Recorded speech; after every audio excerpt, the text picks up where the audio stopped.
Dengan mempelajari Sirah Nabawiyah, maka makin menambah kecintaan kepadanya. Semoga yang subscribe juga dimudahkan jalannya menuju surga. Silahkan tekan tombol like supaya postingan ini semakin tersebar. Dan tulis doa serta hajat pemirsa di kolom komentar.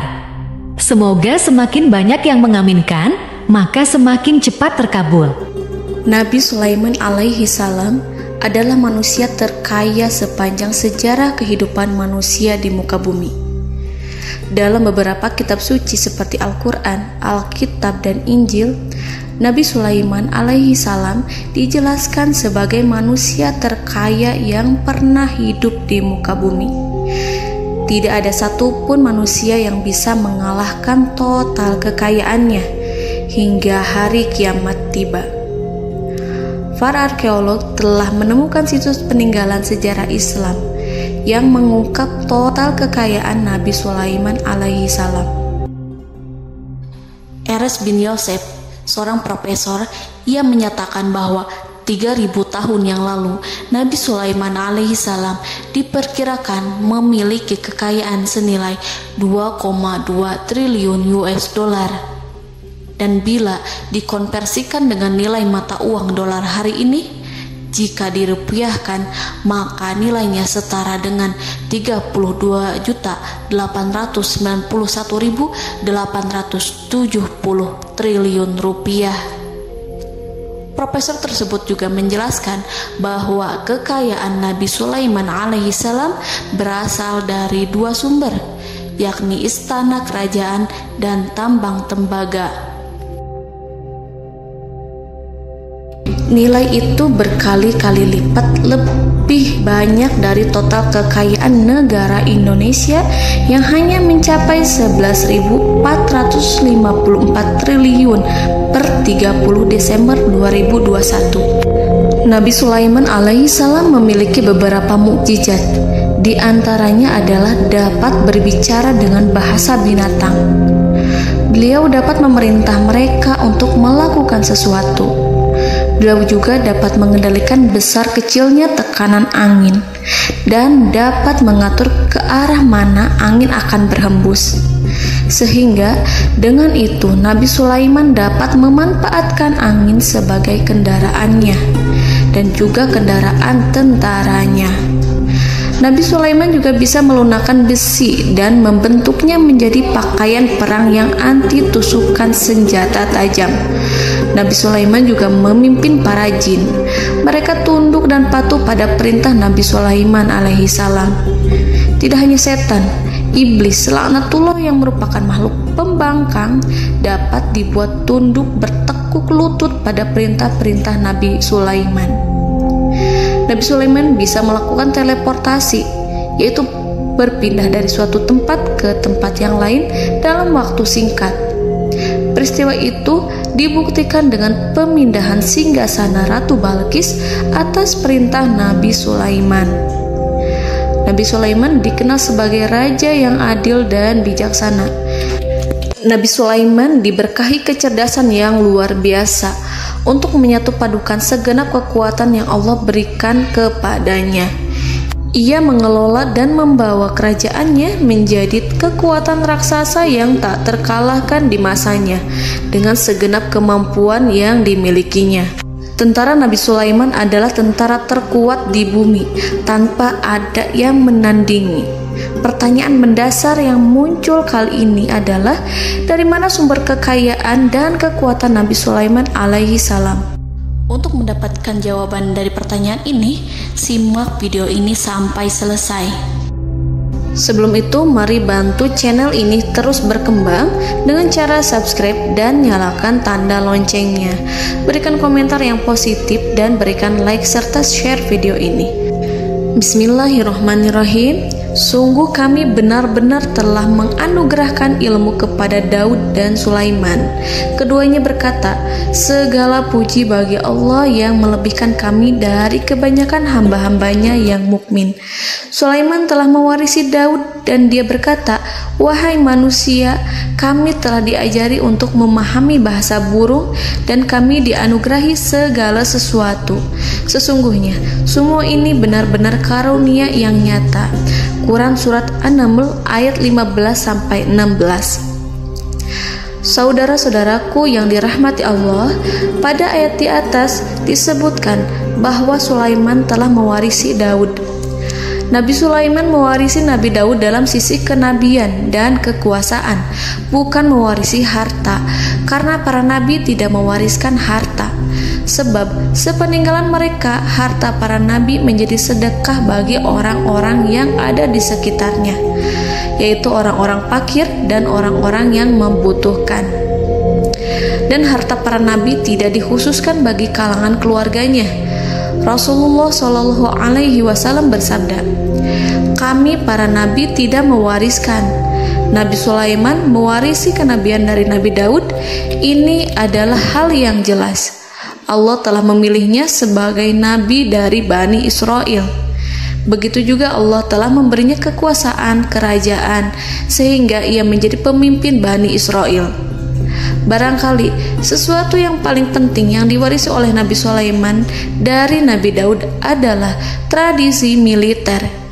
Kemajuan militer yang dahsyat telah berpindah kepada Nabi Sulaiman.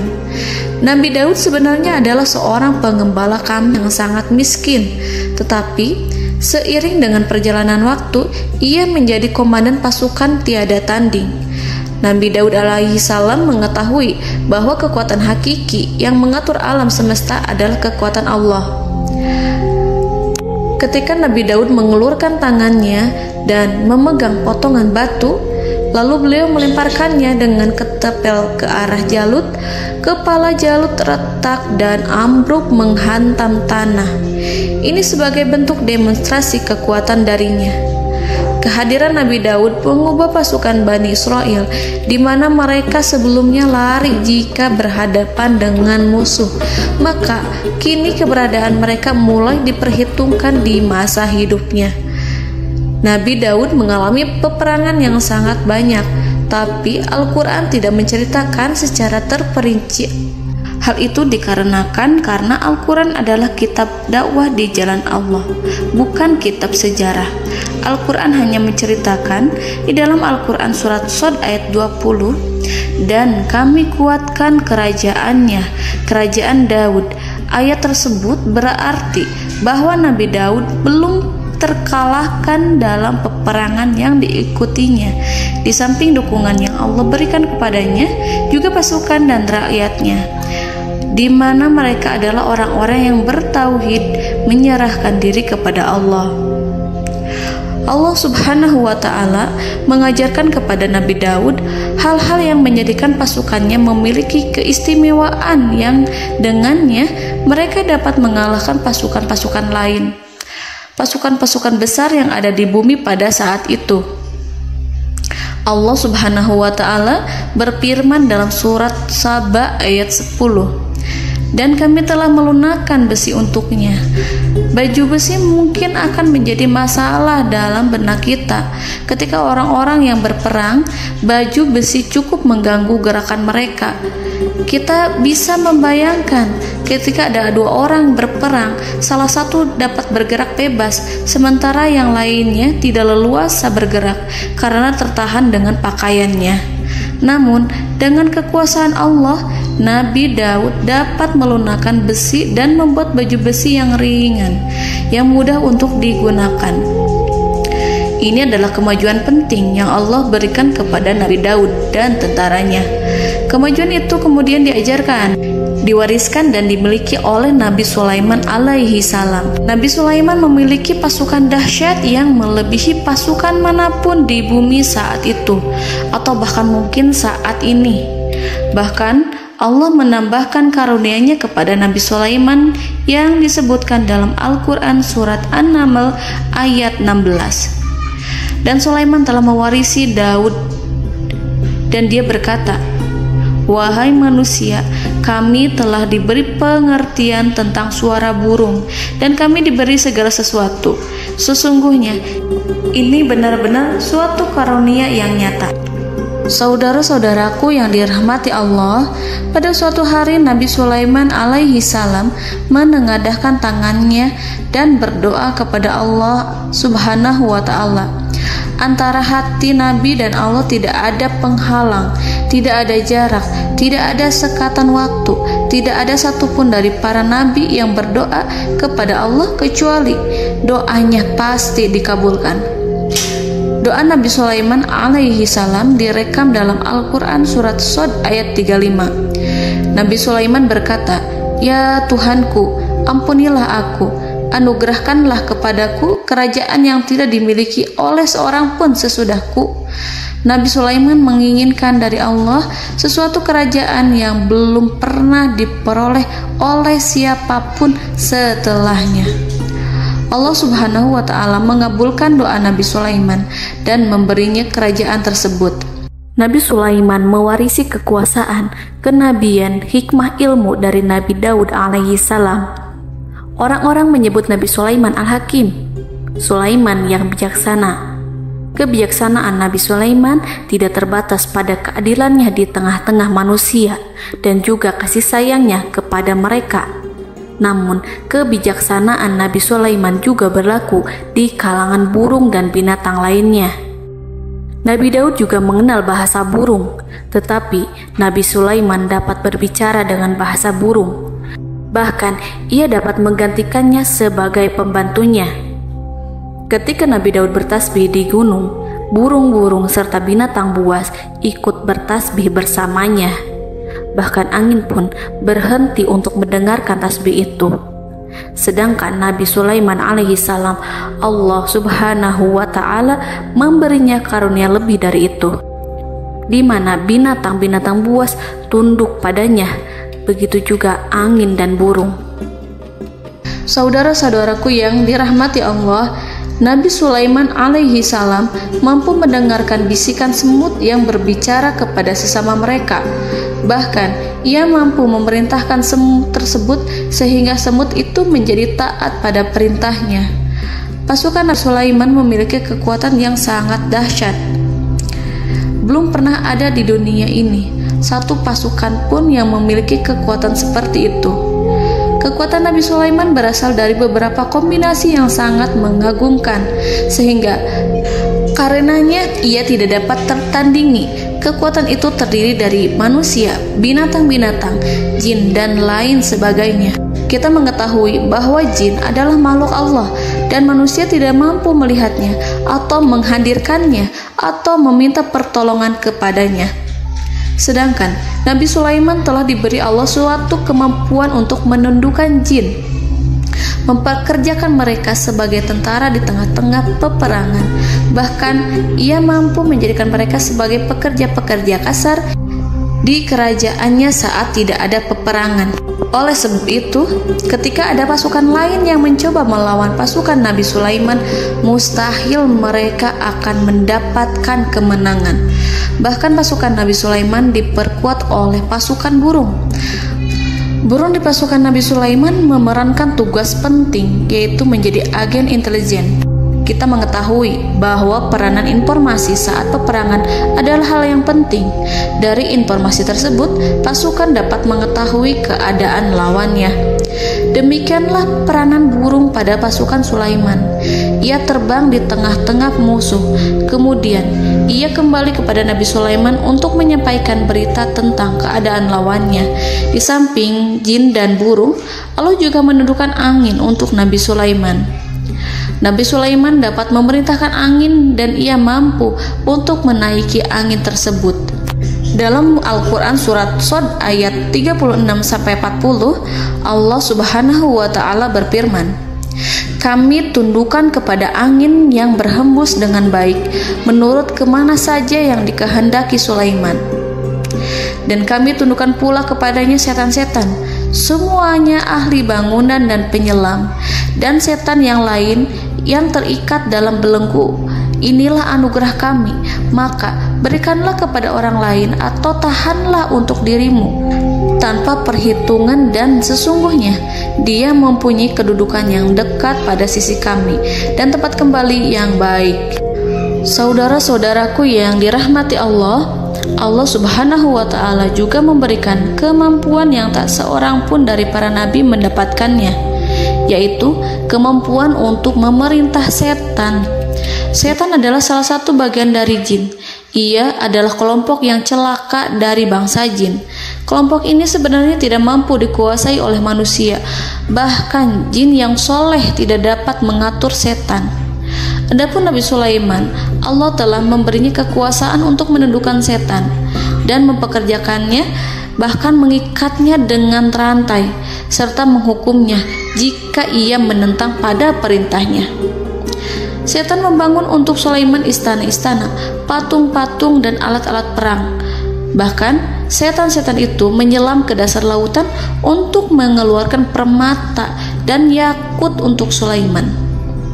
Jika di antara setan yang menentang perintahnya, maka Nabi Sulaiman alaihi salam mengikatnya dengan rantai. Ini semua menunjukkan kekayaan Nabi Sulaiman dan kekuasaannya, di mana ia mampu mengatur banyak makhluk di bumi ini. Tentu saja, kemampuan itu semua adalah atas izin dari Allah Subhanahu wa Ta'ala sebagai mukjizat darinya. Allah Subhanahu wa Ta'ala berfirman dalam Al-Quran surat Saba ayat 12, dan sebagian dari jin adalah yang bekerja di hadapannya, di bawah kekuasaannya, dengan izin Tuhannya. Dan siapa yang menyimpang di antara mereka dari perintah kami, maka kami rasakan kepadanya azab neraka yang apinya menyala-nyala. Para jin itu membuat untuk Sulaiman apa yang dikehendakinya, dari gedung-gedung yang tinggi, patung-patung, dan piring-piring yang besarnya seperti kolam, atau periuk yang tetap berada di atas tungku. Saudara-saudaraku yang dirahmati Allah, Nabi Sulaiman yang bijaksana adalah penguasa yang tak tertandingi di muka bumi. Meskipun memperoleh nikmat-nikmat khusus yang agung itu yang Allah berikan kepada Sulaiman, beliau tetap menunjukkan dirinya sebagai manusia yang paling banyak berzikir kepada Allah dan manusia yang paling banyak bersyukur di zamannya. Saudara-saudaraku yang dirahmati Allah, sebagaimana Allah Subhanahu wa Ta'ala memberikan nikmat kepada ayahnya Nabi Daud alaihi salam, di mana ia mampu melunakkan besi, dan Allah mengajarinya bagaimana cara mencairkan besi, maka Nabi Sulaiman alaihi salam dapat memanfaatkan tembaga yang cair untuk peperangan. Dan juga di saat perdamaian, pada saat peperangan, beliau mencampur tembaga dengan besi dan menjadikannya perunggu. Mereka menggunakan senjata-senjata perunggu dalam peperangan seperti pedang, baju besi, dan juga pisau. Senjata-senjata ini adalah senjata yang paling kuat pada saat itu. Sedangkan di saat damai, tembaga digunakan untuk membuat bangunan, perhiasan, dan sebagainya. Meskipun Nabi Sulaiman mendapatkan nikmat yang besar dan karunia yang khusus, Allah Subhanahu wa Ta'ala mengujinya dengan suatu ujian yang dahsyat. Ujian yang akan selalu datang kepada seorang hamba yang soleh. Ketika hamba itu mendapatkan kedudukan besar, maka ujiannya pun menjadi besar. Allah Subhanahu wa Ta'ala menguji Nabi Sulaiman dengan penyakit. Diceritakan oleh Fahru Roji, Nabi Sulaiman diuji dengan suatu penyakit yang keras, di mana kedokteran saat itu tidak dapat dan tidak mampu mengatasinya. Sakitnya Nabi Sulaiman sangat keras sehingga para dokter dari kalangan manusia ataupun jin tidak mampu menghilangkan penyakit itu. Lalu burung-burung menghadirkan rumput-rumput yang dianggapnya sebagai obat, tetapi Nabi Sulaiman tak kunjung sembuh. Semakin hari penyakit Nabi Sulaiman semakin menjadi-jadi, sehingga ketika Nabi Sulaiman duduk di atas kursi, ia duduk bagaikan tubuh tanpa roh. Seakan-akan ia mati karena saking keras penyakit yang dideritanya. Sakit yang diderita oleh Nabi Sulaiman alaihi salam berlangsung sangat lama. Namun Nabi Sulaiman tidak henti-hentinya berzikir kepada Allah dan meminta kesembuhan kepadanya, serta selalu beristighfar dan mengungkapkan rasa cinta kepadanya. Selesailah ujian Allah terhadap hambanya Nabi Sulaiman. Beliau pun sembuh. Nabi Sulaiman merasakan kembali kesehatannya setelah ia mengetahui segala kejayaan dan segala kekuasaan serta segala kebesarannya tidak lagi mampu menghilangkan penyakit yang dideritanya kecuali jika Allah menghendaki. Saudara-saudaraku yang dirahmati Allah, Nabi Sulaiman telah membangun tempat ibadah, tempat sujud, sehingga manusia menyembah Allah di dalamnya. Orang-orang yang membangunnya berjumlah puluhan ribu orang. Tentu setiap kelompok dari mereka memiliki pekerjaan masing-masing. Di antara mereka ada yang mencairkan tembaga, di antara mereka ada yang tukang pahat, ada yang tukang ukir, ada yang membelah batu, ada yang memotong kayu, ada yang mendatangkan rumput-rumput dari Libanon, ada yang mendatangkan emas dan menjadikannya lempengan-lempengan yang mengkilat untuk menutupi kayu, serta untuk melapisi dinding-dinding. Bahkan golongan jin pun membantu membangun tempat tersebut, tentu dengan perintah dan bimbingan Nabi Sulaiman. Mereka membuat patung-patung yang besar, membuat bejana yang besar untuk tempat makan para tentara dan pekerja, yaitu bejana seperti gunung. Karena saking berat dan besarnya, mereka juga membuat tempat-tempat minum yang besarnya seperti kolam. Nabi Sulaiman mengawasi para pekerjanya dan juga mengurusi masyarakatnya, di mana beliau mengenali problem mereka dan berusaha memecahkannya. Beliau juga mengawasi pasukan dari kalangan binatang dan burung. Beliau mengetahui apabila ada satu di antara mereka yang tidak datang, kemana ia pergi, serta mengapa ia pergi. Nabi Sulaiman menguasai pengetahuan itu semua. Nabi Sulaiman bukan hanya mengetahui problem tentara-tentaranya dari kalangan manusia ataupun tentaranya dari kalangan burung, namun ia juga menunjukkan kasih sayang terhadap semut, di mana beliau mendengar bisikannya dan tidak suka untuk menginjaknya.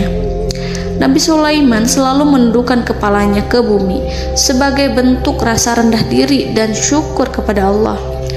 Pada suatu hari, Nabi Sulaiman alaihi salam berjalan di depan tentaranya dan tiba-tiba ia mendengar suara semut yang berkata kepada temannya dari kalangan semut. Hal itu terekam dalam Al-Quran surat An-Naml ayat 18-19. Wahai semut-semut, masuklah ke dalam sarang-sarangmu agar kamu tidak terinjak oleh Sulaiman dan tentaranya, sedangkan mereka tidak menyadarinya. Nabi Sulaiman alaihi salam tersenyum mendengar itu dan ia berdoa, "Ya Allah, ya Tuhanku, berilah aku ilham untuk tetap mensyukuri nikmat-Mu yang telah Engkau anugerahkan kepadaku dan kepada kedua orang ibu bapakku, dan untuk mengerjakan amal soleh yang Kau ridhoi, dan masukkanlah aku ke dalam rahmat-Mu, ke dalam golongan hamba-hamba-Mu yang soleh." Saudara-saudaraku yang dirahmati Allah, meskipun Nabi Sulaiman mendapatkan kekuasaan dan memiliki tentara yang besar, namun beliau menunjukkan kasih sayang terhadap bangsa semut. Beliau mendengarkan bisikannya dan melihat semut yang ada di depannya. Oleh karena itu, tak mungkin baginya untuk menginjak golongan semut itu. Nabi Sulaiman bersyukur kepada Allah telah memberinya nikmat, yaitu nikmat rahmat dan kasih sayang. Di samping itu, Nabi Sulaiman alaihi salam adalah orang paling kaya di dunia. Istananya terbuat dari kayu gaharu yang memiliki wangi harum. Istananya terbuat dari emas yang terkadang dari kristal. Beliau juga memiliki kursi besar yang terbuat dari emas dan permata. Istana Nabi Sulaiman merupakan istana yang paling besar di dunia. Nabi Sulaiman menggunakan pakaian dari emas dan permata. Meskipun demikian, Nabi Sulaiman tetap menunjukkan sebagai hamba yang berserah diri dan rendah diri di hadapan Allah Subhanahu wa Ta'ala. Nabi Sulaiman yang merendahkan diri di hadapan Allah, ia selalu sujud kepada Allah sebagaimana ayahnya yang selalu bertasbih pada Allah. Nabi Sulaiman selalu melantunkan lagu-lagu cinta ilahi dan hanya memuji Allah Subhanahu wa Ta'ala. Pada suatu hari, Nabi Sulaiman alaihi salam mengeluarkan perintah kepada pasukannya untuk bersiap-siap. Kemudian, Nabi Sulaiman keluar dan memeriksa pasukannya satu demi satu. Kelompok yang pertama adalah kelompok manusia. Nabi Sulaiman memperhatikan kesiapan mereka. Lalu Nabi Sulaiman mengeluarkan perintah-perintah kepada mereka. Kemudian Nabi Sulaiman memeriksa kelompok jin dan menyampaikan perintahnya kepada mereka. Beliau memenjarakan jin yang tampak bermalas-malasan saat bekerja. Lalu beliau memeriksa binatang dan berkata kepada mereka, apakah mereka sudah makan dengan baik? Apakah mereka tidur dengan nyenyak? Apakah ada yang mengadu pada mereka, misalkan karena penyediaan makanan yang tidak layak? Apakah ada di sana yang sakit dan lain sebagainya? Ketika Nabi Sulaiman merasa puas dengan semuanya, Nabi Sulaiman memasuki tenda tempat berkumpulnya para burung. Nabi Sulaiman alaihissalam kemudian memasuki tenda tersebut, mengamati keadaan di sekitarnya, sehingga beliau mengetahui bahwa ada satu burung yang tidak hadir, yaitu burung hudhud. Mengapa aku tidak melihat burung hudhud? Burung-burung yang lain tampak terdiam sebagai penghormatan, dan mereka mendengarkan apa yang akan dikatakan pemimpin mereka. Nabi Sulaiman mengarahkan pandangannya pada semua burung dan tidak menemukan burung hudhud di antara mereka. Tak seekor burung pun yang mengetahui keberadaannya. Burung hudhud absen pada apel wajib kali ini. Nabi Sulaiman mulai menampakkan kemarahannya. Tiba-tiba, seekor burung kecil memberanikan diri untuk berkata kepada Nabi Sulaiman, "Wahai Nabi yang mulia, seharusnya hudhud ada bersamaku kemarin untuk melaksanakan tugas penyelidikan. Ia adalah pemimpin misi itu. Namun, burung hudhud belum datang. Oleh karena itu, aku tidak pergi bersamanya." Burung itu tampak gemetar. Nabi Sulaiman mengetahui bahwa hudhud tidak hadir dan tak seorang pun mengetahui kemana ia pergi. Burung hudhud pergi tanpa izin terlebih dahulu. Dalam keadaan marah, Nabi Sulaiman berkata, "Sungguh aku benar-benar akan mengazabnya dengan azab yang sangat keras, atau benar-benar menyembelihnya, kecuali jika ia benar-benar datang kepadaku dengan alasan yang jelas." Kawanan burung-burung mengetahui bahwa Nabi Sulaiman sedang marah dan telah menetapkan untuk menyiksa burung hudhud atau menyembelihnya, atau justru memaafkannya dengan syarat ia datang dengan membawa alasan yang dapat menyelamatkannya, atau dengan kata lain, burung hudhud dapat memastikan bahwa ia melaksanakan tugas yang penting. Nabi Sulaiman menunjukkan kemarahan yang besar, sehingga siapapun akan merasa takut kepada Nabi Sulaiman yang marah. Nabi Sulaiman kemudian pergi dari tempat burung tersebut.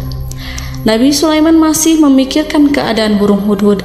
Seharusnya burung hudhud menjadi bagian penting dari badan intelijen. Apakah ia pergi untuk menyingkap suatu, atau apakah ia pergi hanya untuk bermain-main? Nabi Sulaiman telah memperhatikan dan mengetahui bahwa burung hudhud adalah seekor burung yang cerdik dan juga fasih berbicara.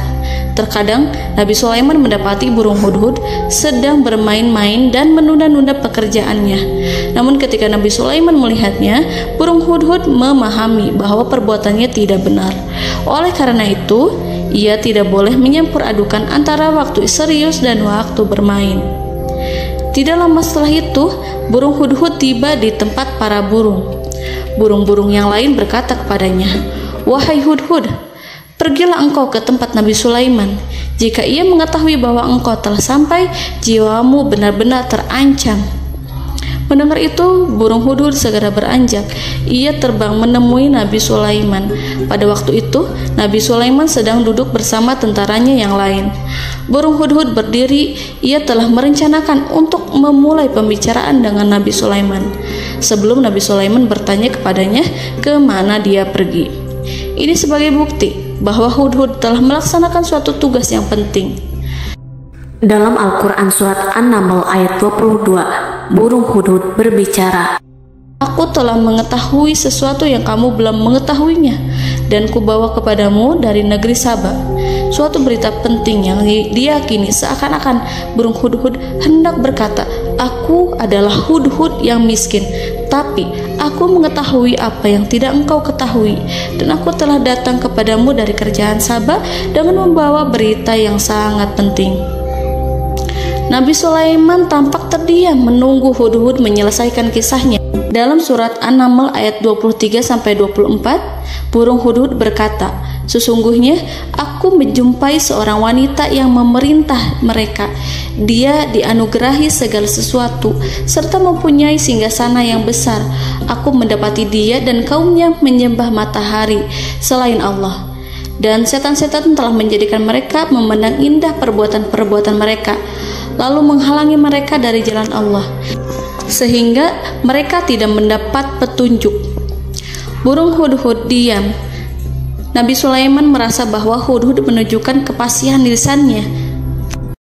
Nabi Sulaiman berkata dalam Quran surat An-Naml ayat 27 sambil menunjukkan senyum manisnya.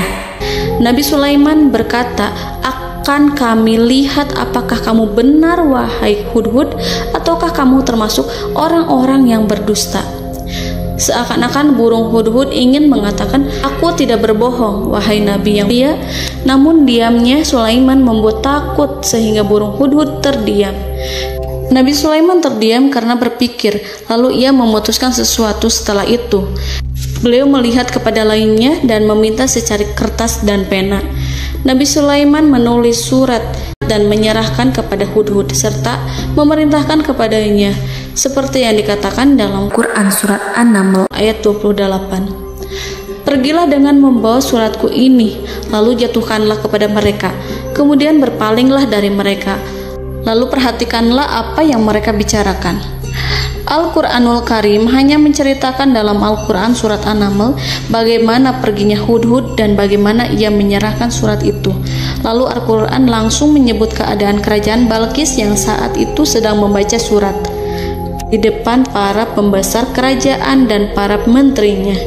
Dalam Quran surat An-Naml ayat 29-31 berkatalah Balqis, "Wahai pembesar-pembesar, sesungguhnya telah dijatuhkan kepadaku sebuah surat yang mulia. Sesungguhnya surat ini dari Sulaiman, dan sesungguhnya isinya dengan menyebut nama Allah yang Maha Pengasih lagi Maha Penyayang, bahwa janganlah kalian berlaku sombong terhadapku dan datanglah kepadaku sebagai orang-orang yang berserah diri." Saudara-saudaraku yang dirahmati Allah, dalam surat tersebut Nabi Sulaiman menyebutkan supaya mereka menyerahkan diri dan tunduk kepada perintah Nabi Sulaiman. Nabi Sulaiman memerintahkan agar mereka meninggalkan penyembahan terhadap matahari. Nabi Sulaiman tidak mempersoalkan akidah mereka dan tidak memuaskan mereka dengan apapun. Nabi Sulaiman hanya memerintahkan bahwa ia berada di atas kebenaran. Bukankah ia didukung kekuatan yang berlandaskan keyakinan yang dimilikinya? Nabi Sulaiman hanya memerintahkan mereka agar tunduk dan patuh kepadanya. Ratu Sabak menyampaikan surat tersebut di tengah-tengah kaumnya.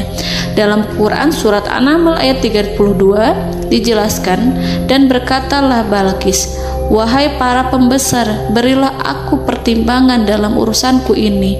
Aku tidak pernah memutuskan sesuatu persoalan sebelum kamu berada dalam majelisku." Saudara-saudaraku yang dirahmati Allah, para pembesar istana Balqis menentang surat tersebut. Isi surat itu membangkitkan kesombongan kaum Sabak, di mana mereka merasa lebih kuat. Mereka mengetahui bahwa di sana ada seorang yang mencoba menentang mereka dan mengisyaratkan peperangan kepada mereka. Lalu ia meminta kepada mereka untuk memenuhi syarat-syaratnya sebelum terjadinya peperangan dan kekalahan. Dalam surat An-Naml ayat 33, mereka menjawab, "Kita adalah orang-orang yang memiliki kekuatan dan juga memiliki keberanian yang sangat besar dalam peperangan, dan keputusan berada di tanganmu, wahai ratuku. Maka pertimbangkanlah apa yang akan kamu perintahkan."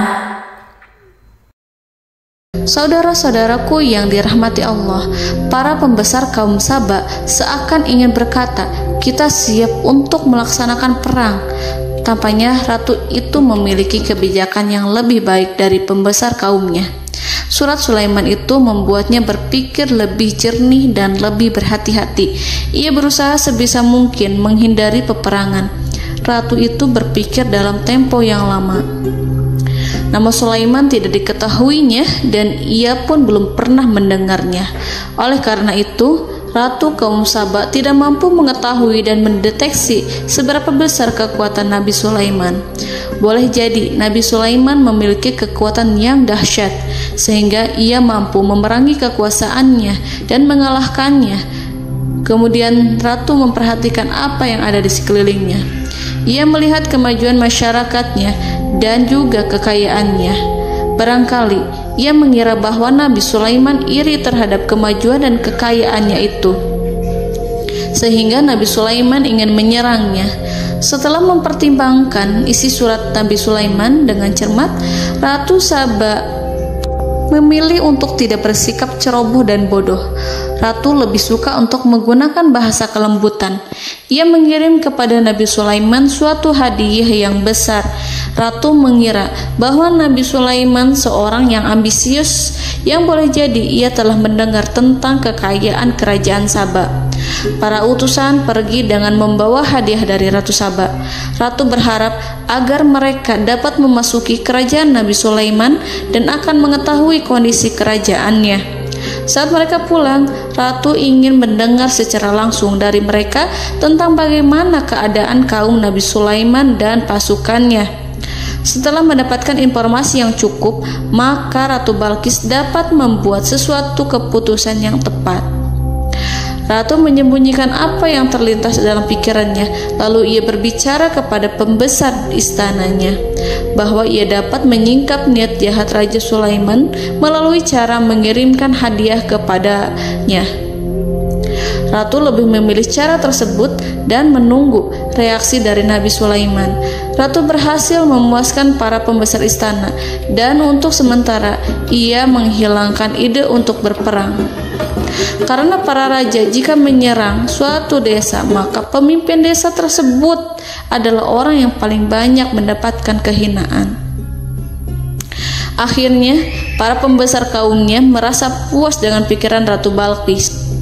Saudara-saudaraku yang dirahmati Allah, dalam surat An-Naml ayat 34-35 dijelaskan, Ratu Balqis berkata, "Sesungguhnya raja-raja apabila memasuki suatu negeri, niscaya mereka akan membinasakannya dan menjadikan penduduknya yang mulia menjadi hina, dan demikian pula lah yang akan mereka perbuat. Dan sesungguhnya aku akan mengirim utusan kepada mereka dengan membawa hadiah, dan aku akan menunggu apa yang akan dibawa kembali oleh utusan itu." Kemudian sampailah hadiah dari Ratu Balqis kepada Nabi Sulaiman. Para intelijen Nabi Sulaiman memberitahunya bahwa utusan Balqis datang dengan membawa hadiah. Nabi Sulaiman langsung mengetahui bahwa Ratu Balqis itu sengaja mengirim orang-orangnya untuk mengetahui atau untuk mendapatkan informasi tentang kekuatannya. Lalu setelah itu ia akan mengambil keputusan atau mengambil sikap kepada kerajaan Sulaiman. Nabi Sulaiman segera memanggil semua pasukannya untuk berkumpul. Utusan Balqis segera memasuki istana Nabi yang dipenuhi dengan pasukan yang besar bersenjata. Melihat itu, utusan Ratu Balqis tercengang dan terkejut ketika mereka melihat kekayaan yang mereka bawa tidak ada apa-apanya dibandingkan dengan kerajaan Nabi Sulaiman. Hadiah mereka tampak tidak berarti. Emas yang mereka bawa tampak tidak memiliki makna saat mereka memasuki istana Nabi Sulaiman yang terbuat dari kayu-kayu pohon gaharu yang mengeluarkan bau yang harum serta dihiasi dengan emas permata. Para utusan Ratu Balqis berdiri bersama Nabi Sulaiman dan menyaksikan bagaimana Nabi Sulaiman mengendalikan pasukannya. Kemudian mereka mulai berpikir tentang kekuatan dan kualitas pasukan Nabi Sulaiman. Betapa kagetnya mereka ketika melihat di tengah-tengah pasukan itu terdapat singa, burung, dan tentara dari kalangan manusia yang mampu terbang. Mereka pun sadar bahwa mereka di hadapan pasukan yang tiada tandingannya. Selesailah demonstrasi pasukan Nabi Sulaiman. Kemudian para utusan ratu dipersilahkan maju ke tempat hidangan makanan. Para utusan itu sangat terkejut ketika melihat berbagai macam makanan dari penjuru dunia ada di depannya. Dan di antara makanan itu terdapat pula makanan yang biasa ditemukan di negeri mereka. Tetapi mereka melihat bahwa makanan itu memiliki rasa yang lebih istimewa. Selain itu, Piring-piring yang ada di terbuat dari emas, dan mereka dilayani oleh laki-laki yang berhias dengan emas. Di meja makan itu terdapat burung, ikan laut, dan berbagai macam daging yang mereka tidak mampu lagi membedakan daging apa itu. Nabi Sulaiman tidak makan bersama mereka, tapi beliau makan dengan menggunakan piring yang terbuat dari kayu. Beliau memakan roti yang kering yang dicampur dengan minyak. Inilah makanan yang dipilih Nabi Sulaiman. Makan bersama mereka dalam keadaan diam, mereka merasa kehadiran Nabi Sulaiman menciptakan suatu wibawa yang luar biasa. Selesai perjamuan itu, lalu dengan sangat malu mereka menyerahkan hadiah dari Ratu Balqis kepada Nabi Sulaiman. Hadiah itu berupa emas yang bagi mereka hadiah itu sangat bernilai tinggi. Tapi di sini hadiah itu tampak kecil di hadapan kekayaan Nabi Sulaiman yang sangat mengagumkan. Nabi Sulaiman memperhatikan hadiah dari Ratu Balqis itu dan berkata dalam Quran surat An-Naml ayat 36, "Maka apa yang diberikan Allah kepadaku lebih baik daripada apa yang diberikannya kepadamu, tetapi kamu merasa bangga dengan hadiahmu." Raja Sulaiman menyingkap dengan kata-katanya yang singkat itu penolakannya terhadap hadiah mereka.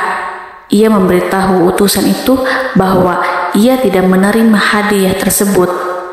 Ia tidak merasa puas dengan hadiah itu. Yang membuatnya puas hanyalah, "Janganlah kalian berlaku sombong terhadapku, dan datanglah kepadaku sebagai orang-orang yang berserah diri."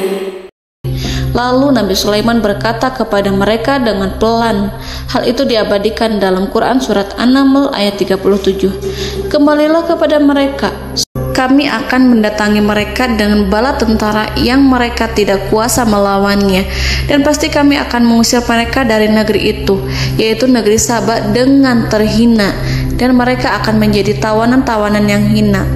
Saudara-saudaraku yang dirahmati Allah, Nabi Sulaiman kemudian meninggalkan para utusan ratu setelah terlebih dahulu mengancam mereka.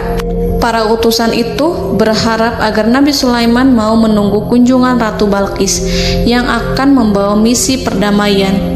Akhirnya sampailah para utusan Ratu Balqis ke negeri Saba.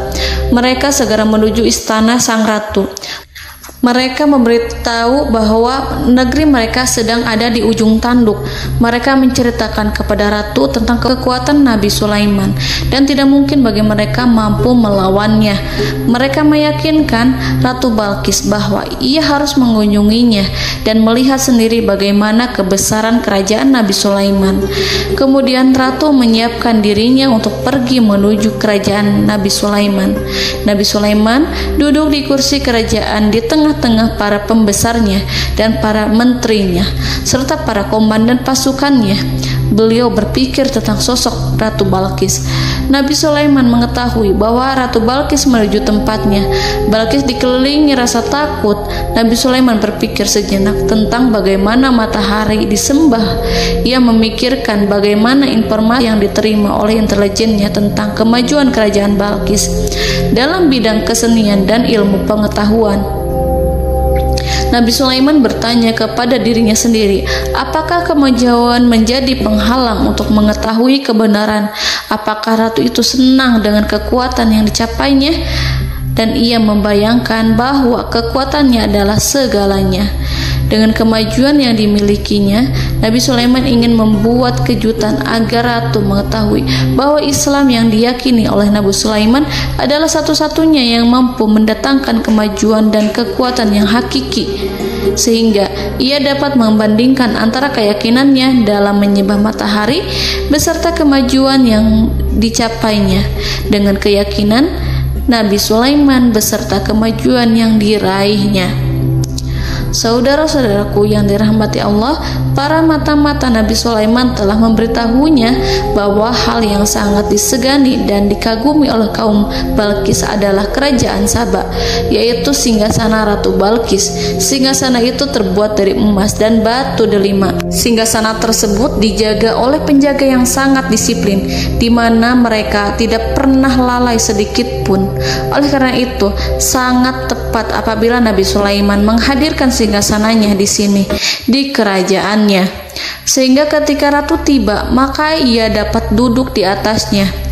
Nabi Sulaiman ingin membuat kejutan kepadanya dan menunjukkan bahwa kemampuannya tersebut yang berlandaskan pada keislaman.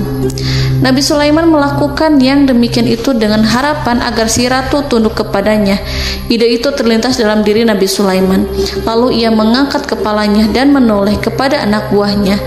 Hal itu diabadikan dalam Quran surat An-Naml ayat 38. Wahai para pembesar, siapakah di antara kamu sekalian yang sanggup membawa singgasananya kepadaku sebelum mereka datang kepadaku sebagai orang-orang yang berserah diri? Saudara-saudaraku, perhatikanlah ungkapan pikiran Nabi Sulaiman tersebut. Semua pemikirannya berkisar tentang keislaman, para penyembah matahari, tentang bagaimana beliau dapat memberikan petunjuk kepada mereka di jalan Allah. Yang pertama menjawab pertanyaan Nabi Sulaiman adalah jin Ifrit. Dalam Quran surat An-Naml ayat 39, berkatalah Ifrit yang cerdik dari golongan jin, aku akan datang kepadamu dengan membawa singgasana itu sebelum kamu berdiri dari tempat dudukmu. Sesungguhnya aku benar-benar kuat untuk membawanya, lagi dapat dipercaya. Nabi Sulaiman berdiri dari tempat duduknya setelah 1 atau 2 jam. Jin itu berjanji kepadanya untuk menghadirkan singgasana Balkis sebelum itu. Istana Nabi Sulaiman di Palestina, sedangkan istana Balkis terletak di Yaman. Antara singgasana tersebut dengan singgasana Nabi Sulaiman berjarak lebih dari ribuan mil. Barangkali pesawat yang cepat sekalipun yang kita kenal hari ini tidak akan mampu membawa dan mendatangkan istana itu dalam waktu 1 jam. Tetapi masalahnya di sini berhubung dengan kekuatan jin yang serba misterius. Nabi Sulaiman tidak mengomentari sedikit pun terhadap apa yang dikatakan oleh Ifrit. Nabi Sulaiman tampak menunggu tanggapan dari yang lain yang mampu menghadirkan singgasana Balkis yang lebih cepat dari jin Ifrit. Nabi Sulaiman menoleh kepada seorang di sana yang duduk di atas naungan. Hal itu diceritakan dalam Quran surat An-Naml ayat 40. Berkatalah seorang yang mempunyai ilmu dari Alkitab, aku akan membawa singgasana itu kepadamu sebelum matamu berkedip. Maka tatkala Sulaiman melihat singgasana itu terletak di hadapannya, ia pun berkata, ini termasuk karunia Tuhanku untuk menguji aku. Apakah aku akan bersyukur atau mengingkari nikmatnya? Dan barang siapa yang bersyukur, maka sesungguhnya dia bersyukur untuk kebaikan dirinya sendiri. Dan barang siapa yang ingkar, maka sesungguhnya Tuhanku maha kaya lagi maha mulia. Saudara-saudaraku, belum lama seorang yang mempunyai ilmu dari Alkitab menyatakan kalimatnya, sehingga singgasana itu tiba-tiba ada di depan Nabi Sulaiman yang mampu menghadirkan singgasana itu lebih cepat dari kedipan mata. Al-Quranul Karim tidak menyingkap kepribadian seorang yang menghadirkan singgasana itu. Al-Quran hanya menggarisi bahwa orang itu mempunyai ilmu dari Alkitab. Al-Quran tidak menjelaskan kepada kita apakah ia seorang malaikat ataukah manusia ataukah jin. Al-Quran sengaja tidak menyingkap informasi tersebut. Saudara-saudaraku yang dirahmati Allah, setelah melihat singgasana itu, Nabi Sulaiman bersyukur kepada Allah. Ia mulai memperhatikan singgasana sang ratu. Singgasana tersebut merupakan simbol pembangunan dan juga kemajuan, tetapi tampaknya ia hanya sesuatu yang biasa saja jika dibandingkan dengan kekuasaan dan kebesaran ciptaan yang dibuat oleh manusia jin di kalangan istana Nabi Sulaiman. Nabi Sulaiman memikirkan dalam tempo yang lama singgasana Ratu Balkis itu. Kemudian beliau memerintahkan agar singgasana itu diperbaiki, sehingga saat Ratu Balkis datang, Nabi Sulaiman akan mengujinya apakah Ratu Balkis dapat mengenali singgasananya ataukah tidak. Dalam Al-Quran surat An-Naml ayat 41, Nabi Sulaiman berkata, "Ubahlah baginya singgasananya, maka kita akan melihat apakah dia mengenal ataukah dia termasuk orang-orang yang tidak mengenalnya." Saudara-saudaraku yang dirahmati Allah, Nabi Sulaiman memerintahkan agar dibangun istana yang akan digunakan untuk menyambut Ratu Balqis. Nabi Sulaiman memilih tempat di laut dan ia memerintahkan agar dibangun suatu istana di mana sebagian besar terdiri dari air laut. Nabi Sulaiman memerintahkan agar lantainya itu terbuat dari kaca yang tebal dan kuat, sehingga orang-orang yang berjalan di atas istana itu akan dapat melihat di bawahnya ada ikan-ikan yang berwarna-warni yang berenang-renang ke sana kemari, dan mereka akan melihat rumput-rumput laut yang bergerak-gerak. Akhirnya, selesailah pembangunan istana itu. Saking bersihnya kaca lantainya sehingga tampak di sana tidak ada kaca. Burung hudhud memberitahu Nabi Sulaiman bahwa Ratu Balqis telah sampai di dekat kerajaannya. Kemudian Ratu Balqis datang. Al-Quran tidak menyebutkan keadaan Nabi Sulaiman saat menyambut Balqis, namun Al-Quran menunjukkan dua sikap Ratu Balqis ketika pertama kali datang. Yang pertama, bagaimana sikap Ratu Balqis ketika pertama kali melihat singgasananya yang datang mendahuluinya, padahal ia telah meninggalkan pengawalnya untuk setia menjaga singgasana itu.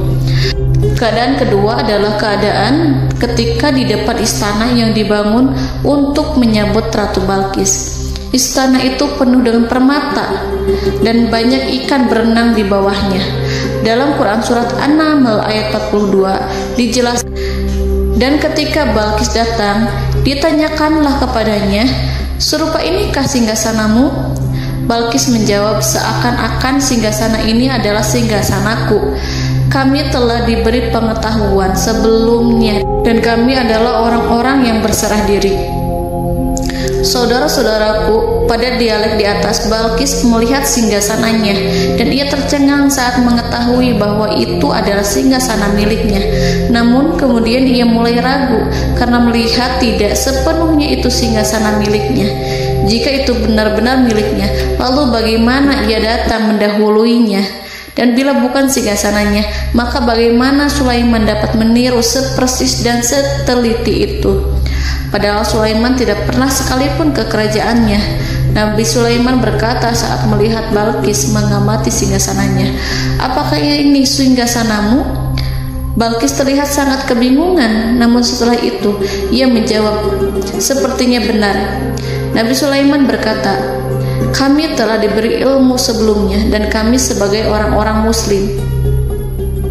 Saudaraku yang dirahmati Allah, melalui pertanyaan Nabi Sulaiman ingin mengisyaratkan kepada Balqis agar ia membandingkan antara keyakinannya beserta ilmu yang dicapainya dengan keyakinan Nabi Sulaiman yang muslim beserta pengetahuan yang telah diraihnya. Penyembahan terhadap matahari dan pencapaian ilmu yang dicapai oleh Ratu Balqis tanpa tidak ada apa-apanya dibandingkan dengan ilmu Nabi Sulaiman dan keislamannya. Nabi Sulaiman telah mendahuluinya dalam bidang ilmu karena keislamannya. Karena itu, sangat mudah baginya untuk mengungguli Balqis dalam ilmu-ilmu yang lainnya. Demikianlah yang disyaratkan dalam pertanyaan Nabi Sulaiman kepada Ratu Balqis. Ratu Saba itu mengetahui bahwa ini adalah singgasananya, di mana singgasana itu datang lebih dahulu daripada dirinya. Beberapa bagian darinya telah diubah saat Balqis masih di perjalanan menuju ke tempat Nabi Sulaiman. Ia berpikir kemampuan apa yang dimiliki Nabi Sulaiman.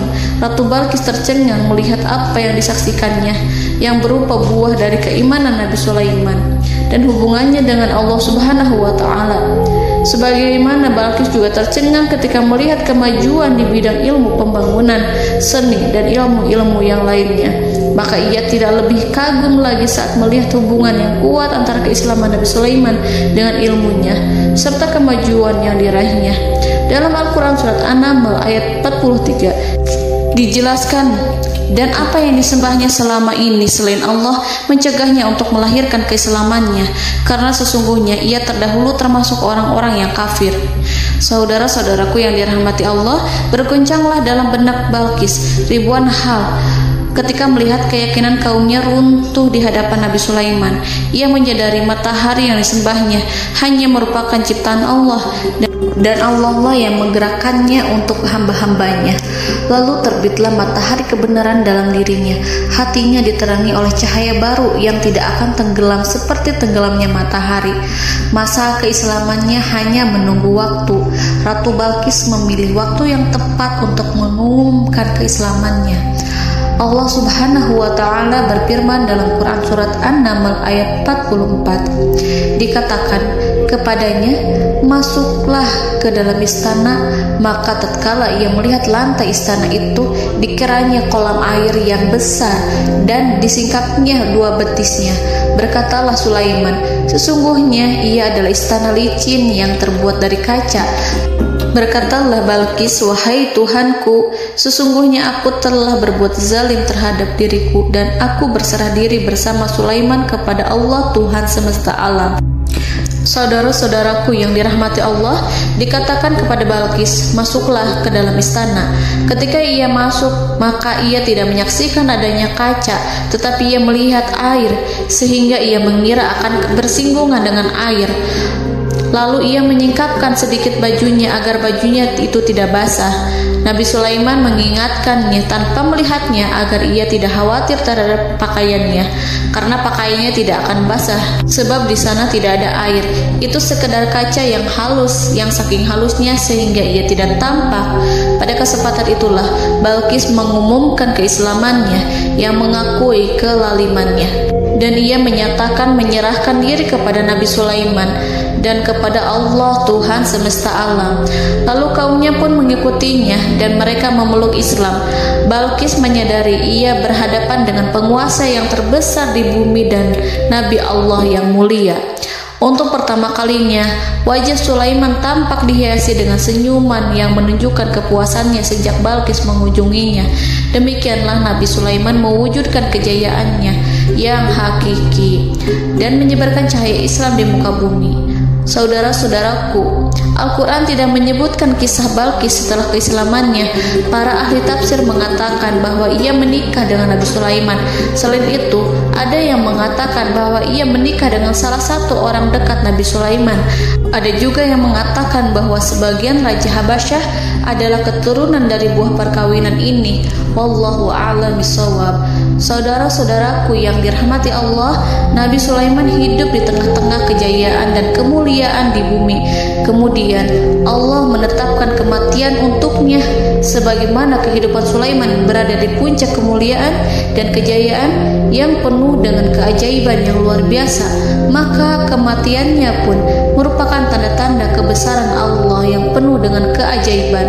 Demikianlah bahwa kematiannya sesuai dengan kehidupannya, sesuai dengan kejayaannya. Allah berfirman tentang kematian Sulaiman di dalam Al-Quran Surat Saba ayat 14. Maka tatkala kami telah menetapkan kematian Nabi Sulaiman, tidak ada yang menunjukkan kepada mereka kematiannya itu kecuali rayap yang memakan tongkatnya. Maka tatkala ia telah tersungkur, tahulah jin bahwa kalau sekiranya mereka mengetahui yang gaib, tentulah mereka tidak akan tetap dalam siksa yang menghinakan. Saudara-saudaraku, kemampuan Nabi Sulaiman untuk menundukkan jin dan mempekerjakan mereka serta hubungan mereka dengan semua itu menimbulkan fitnah di tengah-tengah manusia dalam hal tertentu. Kematian Nabi Sulaiman merupakan batasan jawaban terhadap fitnah ini. Kami tidak mengetahui siapa yang mengklaim bahwa jin mengetahui hal yang gaib. Apakah itu setan yang terkutuk, atau jin yang bodoh, atau manusia yang tertipu? Kami tidak mengetahui siapa yang bertanggung jawab terhadap tersebarnya isu yang keliru ini. Yang kita ketahui adalah bahwa hal tersebut adalah mempengaruhi sebagian manusia dan jin. Barangkali manusia berkata kepada diri mereka, selama jin melakukan perbuatan yang luar biasa ini, maka apa gerangan yang menjadikan mereka tidak mengetahui hal yang gaib itu? Manusia itu lupa bahwa kunci kegaiban berada di tangan Allah. Masalah ilmu gaib tidak akan mampu dikuasai oleh jin dan manusia. Hanya Dia yang mengetahuinya, dan manusia diberitahu hanya sedikit sekali. Saudara-saudaraku yang dirahmati Allah, seakan-akan Allah telah merencanakan bahwa kematian Sulaiman bertujuan untuk menghancurkan pemikiran itu, yaitu pemikiran bahwa jin mengetahui hal-hal yang gaib. Jin bekerja untuk Nabi Sulaiman selama beliau hidup, dan tatkala beliau meninggal, maka tugas mereka menjadi bebas. Nabi Sulaiman meninggal tanpa diketahui oleh jin, sehingga mereka tetap bekerja untuk mereka, tetap mengabdi kepada Sulaiman. Seandainya mereka mengetahui hal yang gaib, niscaya mereka tidak akan meneruskan pekerjaan mereka. Saudara-saudaraku, pada suatu hari Nabi Sulaiman memasuki mihrabnya untuk itikaf ibadah dan beribadah kepada Allah. Tak seorang pun yang berani mengganggu khalwatnya. Mihrab Sulaiman terletak di puncak gunung dan dindingnya terbuat dari permata. Pada suatu hari, Nabi Sulaiman duduk bersandar pada tongkatnya dan ia tampak tenggelam dalam tafakur. Beliau berzikir pada Allah hingga rasa kantuk menguasainya. Lalu setelah itu malaikat maut menemuinya. Nabi Sulaiman pun meninggal. Beliau bersandar kepada tongkatnya. Jin melihatnya dan mengira bahwa beliau sedang sholat, sehingga mereka pun terus melanjutkan pekerjaannya. Berlalulah hari demi hari yang panjang. Datanglah rayap, yaitu semut kecil yang memakan kayu. Hewan itu mulai memakan tongkat Nabi Sulaiman. Rayap itu tampak lapar. Sebagian dari tongkat Nabi Sulaiman dimakan beberapa hari oleh rayap itu. Ketika yang dimakannya semakin bertambah, maka tongkat itu pun menjadi rusak dan kemudian jatuh dari tangan Nabi Sulaiman alaihi salam. Tubuh mulia itu kehilangan keseimbangan dan kemudian jatuh terhempas di bumi. Tatkala tubuh suci itu tersungkur, maka manusia segera menuju ke arahnya. Mereka menyadari dan mengetahui bahwa Nabi Sulaiman telah meninggal dalam waktu yang lama. Jin menyadari bahwa mereka tidak mengetahui hal yang gaib, dan manusia pun mengetahui hakikat ini. Seandainya jin mengetahui hal yang gaib, niscaya ia tidak akan meneruskan siksa yang hina. Mereka tidak akan bekerja kepada Sulaiman. Demikianlah Nabi Sulaiman alaihi salam meninggal dalam keadaan duduk dan sholat di mihrabnya. Lalu berita itu tersebar bagaikan api di bumi. Manusia, burung, dan binatang buas mengantarkan jenazah Nabi Sulaiman. Sekawanan burung tampak sedih dan menangis. Semua makhluk bersedih. Akhirnya tak seorang pun mengetahui bahasa burung di bumi. Meninggallah seorang yang memahami pembicaraan burung, binatang-binatang, jin, dan lain sebagainya. Burung-burung itu berkata, betapa beratnya kehidupan di tengah orang-orang yang tidak mengetahui pembicaraan kita. Wallahu a'lam.